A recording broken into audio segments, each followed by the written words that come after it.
I'm going to show you the tools for stone carving first, and then we'll take a look at how each are actually used in demonstration. So the first thing that every stone carver needs is a hammer. This example is a 2-pound hammer. It's 2 pounds of steel for the head of the hammer. You want a heavy hammer so that the weight of the hammer does all the work. The first chisel that you would use is called a point. This is an example of a point. It has a sharpened point at one end, and this is for rough work, for roughing out the general shape of your piece. The next step would be to use the claw or tooth chisel to refine that rough shape that you've blocked out with the point. So this particular example has 3 teeth, and when this is used, it will create raised ridges of material. The next step would be to remove those raised ridges with a flat chisel. Here's an example of a flat chisel. Once all of the ridges from the claw or tooth chisel have been removed, you would refine that shape with a rasp and also a riffler. And these are like files. And then the final smoothing would be done with a variety of grades of sandpaper, and then final polish would be done with boric acid. So the first tool I want to demonstrate is the point. So rough out shapes with the point, and here's just an example.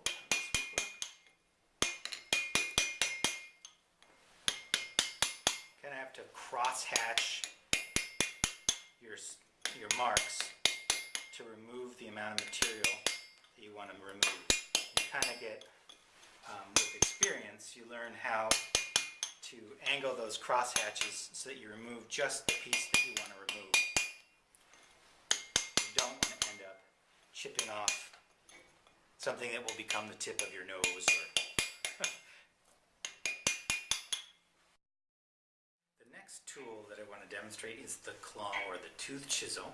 This one has 3 teeth, and it would be the next stage after using the point to rough out a shape. Then you use the tooth chisel to begin to refine that shape. The next step would be to use the flat chisel to smooth out all the ridges caused by the claw or the tooth chisel.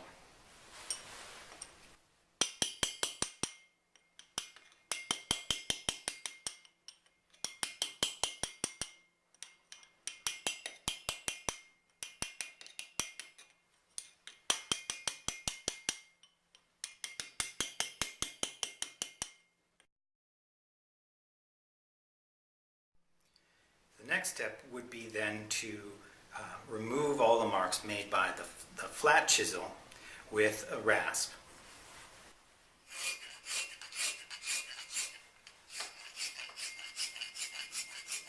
Quite a bit of the finished detail is actually done in this stage. This is the riffler, which has, this particular one has a flattened side, much like the rasp, and then a curved rounded side with a point, which allows you to get into fine details and really work on removing the striations created by the variety of chisels we've used before. So just to demonstrate this, get in, start removing just a little bit of material.